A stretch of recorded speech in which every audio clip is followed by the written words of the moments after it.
ça c'est un bouquin assez important, pour une fois assez original.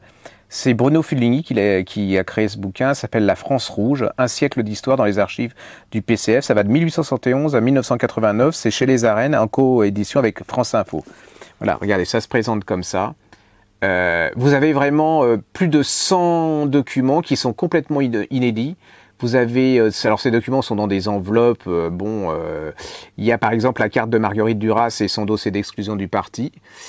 Ouais, j'espère que sa carte était mieux écrite que ce qu'elle écrivait. Vous avez plein de choses. Vous avez le dossier de Georges Marchais, les renseignements qu'on prenait sur lui. Voilà, ça se présente comme ça. Voyez. Alors vous avez toute l'histoire. Ça va de Louise Michel en passant par Georges Marchais, la guerre. Vous avez Staline et Picasso. Alors vous avez plein de petits documents. Hein. Vous avez par exemple le portrait de Picasso qui a fait vraiment un scandale auprès des ouvriers qui comprenaient pas que on représente Staline comme ça et que c'était un truc de lèse-majesté, quoi. On s'attaquait vraiment à un mythe.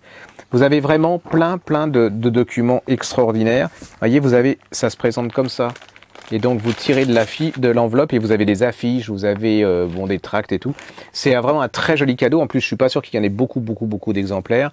Ça s'appelle La France rouge. C'est une autre histoire de voir la France et eux aussi qui ont fait la France. C'est pour les ados. Moi, je trouve que souvent les ados ne connaissent même plus notre histoire. Même nous, hein, on commence à oublier. Et ben ça, c'est une façon ludique de redécouvrir l'histoire de France, en particulier ce grand parti de gauche qui a fait beaucoup évoluer notre société.